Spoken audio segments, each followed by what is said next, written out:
Je vous salue au nom de Jésus-Christ.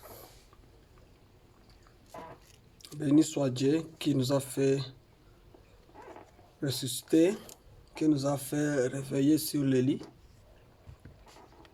Parce que ce n'était pas facile de se réveiller. Parce que David lui-même parlait, il disait que toutefois quand on dort et le matin on est en veille, ou bien le matin on se réveille de lui, nous devons toujours remercier Dieu. Parce que ce n'est pas facile à toute personne. Ce n'est pas facile que tu puisses dormir et se réveiller le matin. Mais si ce n'est pas la grâce de Dieu. Maintenant, aujourd'hui, sur le matin, c'est le 12, je crois. Dieu a voulu qu'on puisse parler. Qu'on puisse donner la parole à toutes les humains qui sont sur la terre. Vous êtes en train de parler avec le frère Joseph, apôtre, qui est en Afrique, précisément à Johannesburg, Afrique du Sud. J'ai voulu aujourd'hui qu'on puisse partager le thème sur les 144 000. C'est ça notre thème intitulé. Maintenant, parfois quand on attend la parole de Dieu, nous tous, on a attendu et on a saisi. Si toi aussi tu attends, c'est pas moindre que tu puisses attendre et faire en action. C'est la grâce de Dieu lui-même. C'est pour cela quand on parlera aujourd'hui, je vous demanderai que tu puisses comprendre la matière biblique. Parce que ça nous aidera nous tous. La vie est encore longue. On ne sait pas demain nous serons où. C'est pour cela nous devons saisir les matières bibliques qui nous aidera spirituellement même à avancer dans notre vie. Laisse-nous parler sur le cas 144 000. Ici, nous voulons comprendre qui sont ces 144 000 et quelles nations proviendront-ils? Les 144 000, nous devons les comprendre comme chrétiens. Quels sont ces gens-là? Et où est-ce qu'ils vont venir? Ces nations-là proviendront où? Donc, ça nous aidera à comprendre le secret de la parole de Dieu. L'Esprit de Dieu. Parce que la Bible dit, les Saint-Esprits sont de même ceux qui sont au fond de la mer. C'est pourquoi nous devions beaucoup sonder les Écritures afin de savoir à quel moment de la prophétie ceci s'accomplira. Prenons les Écritures, Apocalypse chapitre 7, 2 à 8. Quand tu lis ces Écritures ici, tu vas comprendre mieux que moi et mieux dans ta vie. Les 144 000, ce sont des Juifs qui seront scellés du Saint-Esprit par la prédication de deux témoins, ou de deux oliviers, ou de deux chandeliers. Donc ici, nous voyons que après l'enlèvement de l'Église, après tous les combats qui peuvent se passer, après toutes choses qui peuvent se passer, après l'enlèvement de l'Église, les 144 000 là, la Bible nous dit que Jésus lui-même, tous les Juifs là, seront scellés du Saint-Esprit. Or, les sceaux, c'est le Saint-Esprit. Quand tu lis le livre d'Éphésiens, Éphésiens chapitre 1, verset 13, il dit que tous ceux-là qui ont cru en Jésus-Christ, tous ceux-là qui qui ont vu que Jésus est le Sauveur, et ils ont crié, et ils ont tout fait, ils seront scellés du Saint-Esprit sur leur face. Donc, les ceux-là qui seront scellés sur les 144 000. Donc, pour nous, nous comprenons que c'est le Saint-Esprit. Éphésiens 1, 13. Ce nombre de Juifs sera manifesté juste après l'enlèvement de l'Église. Lorsque la grâce va retourner en Israël pour accomplir.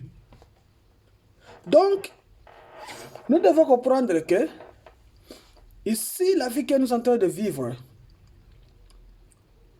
la grâce est vers nous. La nation, les gens qui ont cru en Jésus-Christ, avoir la foi. Donc, ce n'est pas la même foi, c'est la grande foi. Parce que quand Jésus-Christ était venu chez les Juifs, la Bible nous dit qu'ils ont refusé les Juifs. Ils ont tué Jésus. Ils ont refusé Jésus. Et maintenant, quand les Juifs là, ils ont refusé, qui est ce Jésus-là? Toi, tu viens d'où? Jésus n'a pas retourné au ciel.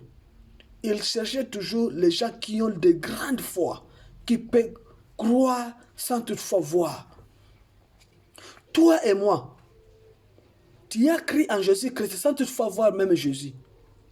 Donc, quelle sorte de la foi que tu as utilisée? C'est pour cela, quand Jésus était venu dans Matthieu, la Bible nous dit que Jésus était venu pour le fils de perdition d'Israël. Était venu tout seulement pour les Juifs qui ont été perdus. Mais les Juifs, ils ont refusé Jésus. Mais toi et moi, tu as cru et tu as accepté. Jusqu'à ce que Jésus est venu envers nous. Donc, qu'après l'enlèvement de l'Église, tu dois connaître que toi, tu es très spécial envers ou bien au devant Jésus-Christ. Tu es très très spécial. Parce que la grâce, tu as reçu ça. Après recevoir ça, c'est dans le deuxième enlèvement. Et c'est le premier enlèvement que toi et moi, comme chrétiens qui écrit avec une grande foi, nous serons enlevés d'abord. Et maintenant, Jésus, il va venir pour la deuxième fois pour Israël. Donc, Israël sera enlevé après le deuxième enlèvement. Quand tu lis Apocalypse chapitre 11, verset 1, jusqu'à ce que toi-même tu comprendras. Ici, c'est le ministère d'Élie. Ministère d'Élie et Moïse. Les deux chandeliers là, c'est le ministère d'Élie et Moïse. En Israël, pendant la première moitié de la dernière semaine, de 70 semaines de Daniel, ou de 70 semaines de Daniel, prophétique de Daniel. Or, une semaine, c'est les 7 jours. Et c'est 7 ans. Et c'est une œuvre. Donc, ici, on va voir, quand on dessine un trou là, quand on dessine, tu vas voir que il y a le ministère d'Élie qui va venir dans 3, 1 demi. Les 7 ans là, c'est le règne de la bête ou le début de la grande tribulation. Alléluia. Ces juifs qui auront crié représentent le premier, c'est-à-dire ces juifs-là qui auront crié après l'enlèvement de l'Église. Maintenant, on est en train d'aller à profond. Ces juifs-là qui auront crié,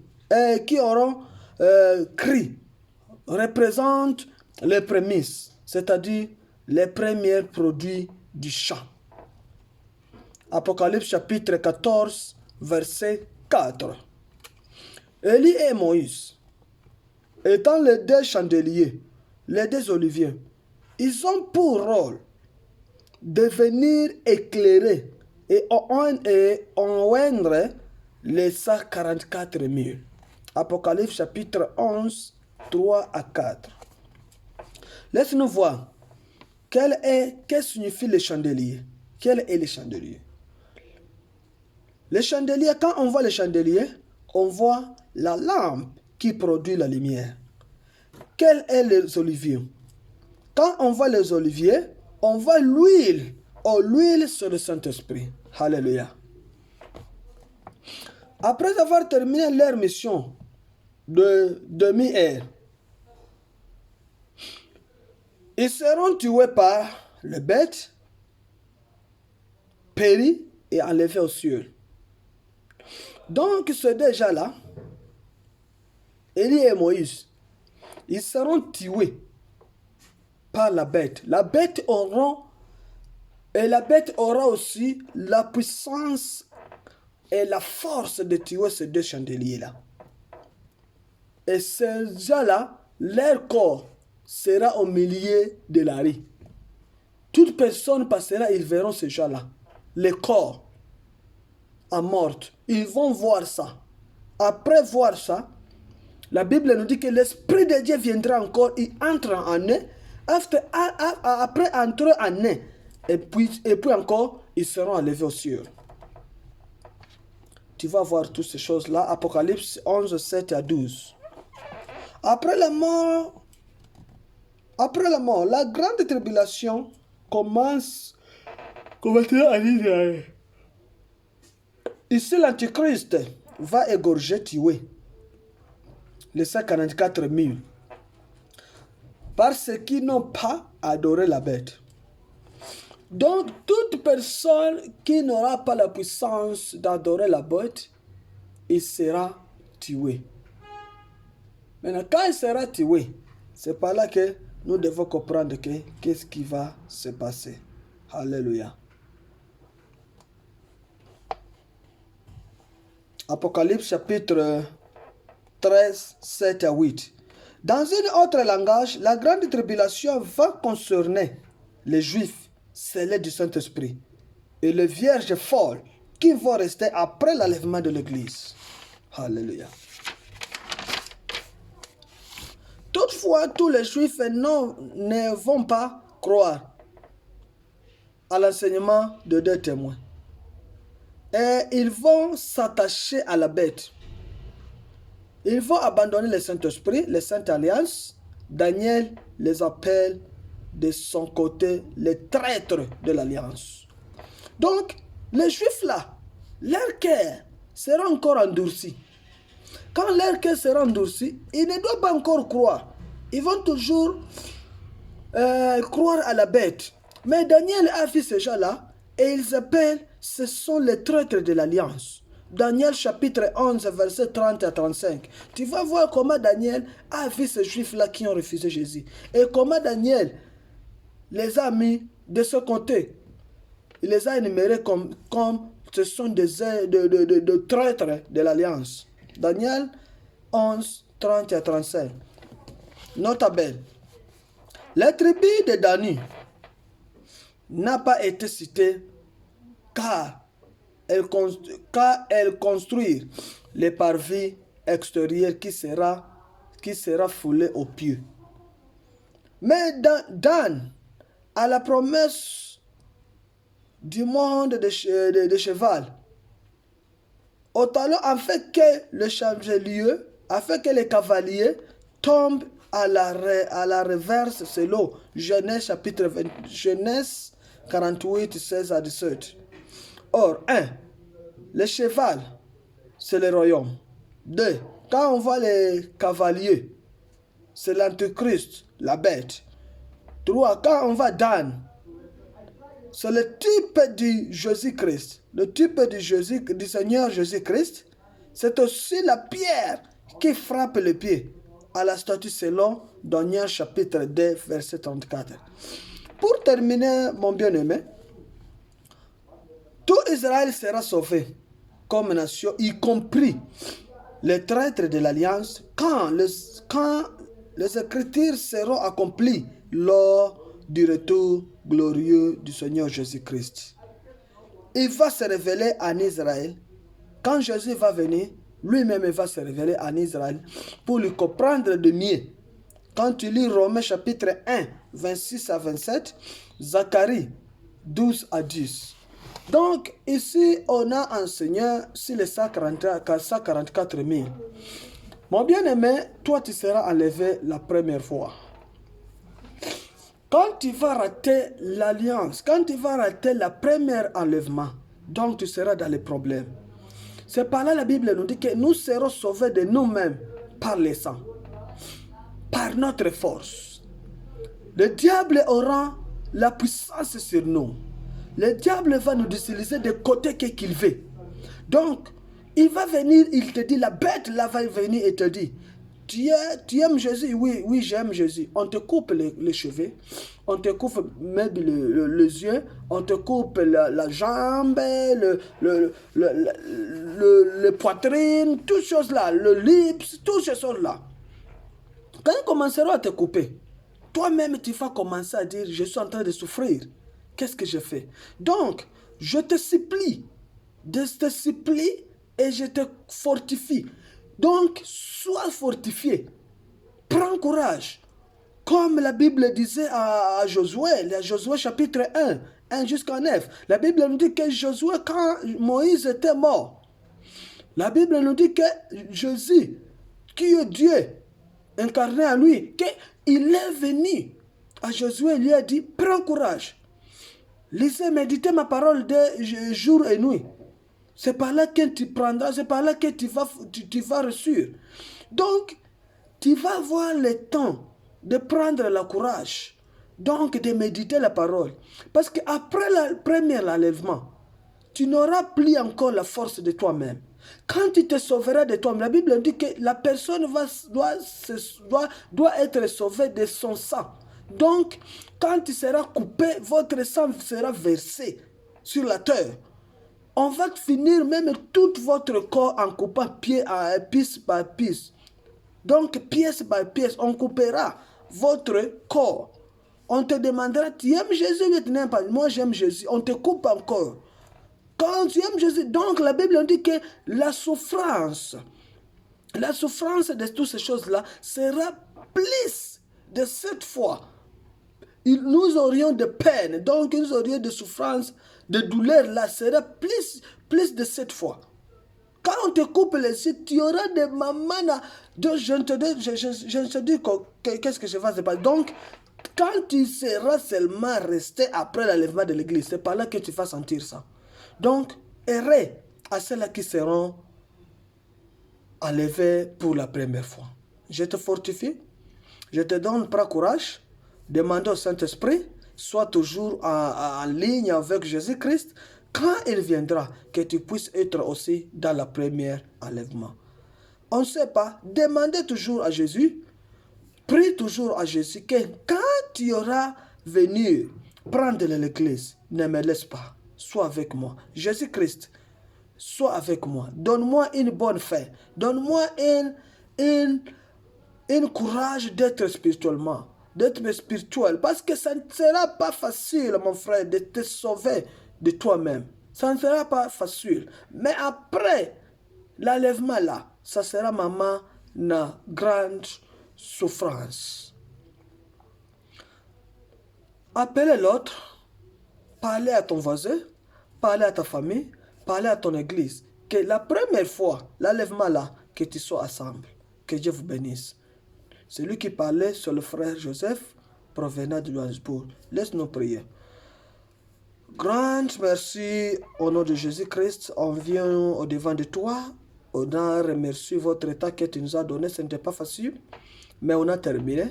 Et on n'a pas encore terminé. On est arrivé quelque part. Donc, par la grâce du Saint-Esprit que tu nous as donné cette opportunité de finir tout ce qu'on tente de faire. Donne-nous encore mots à parler de demain. Parce qu'on n'a pas encore se limiter. On a encore des besoins. On a encore besoin de ces gens-là, ou bien de saints. Ils ont encore besoin d'attendre les saintes paroles, les saintes vues. Parce que quand on est en train de vivre, on est encore des gens là nous sommes comme perdus. Mais quand on attend la parole, on est sauvé. Donc, sois avec nous dans toutes choses qu'on tente de faire. Donnez-nous une bonne fin. Parce que Ça ne sera pas facile que quand tu viendras prendre la première église qu'on sera avec toi. Mais le monde est compliqué, le monde a des démons, le monde nous complique, nous donne toujours des convaincus pour avoir la conviction, pour avoir des choses là pour suivre le monde. Mais donnez-nous l'esprit là qui est très fort pour que un jour qu'on soit avec toi. Ce n'était pas facile d'être né pour t'adorer. Mais le monde, le diable est en train de compliquer les gens, leur maturité, leur faiblesse, toutes ces choses-là, pour que qu'on soit toujours à la maison, qu'on ne puisse pas te glorifier. Mais aujourd'hui, on te glorifie, sauve-nous, sois avec nous jusqu'à la fin du monde.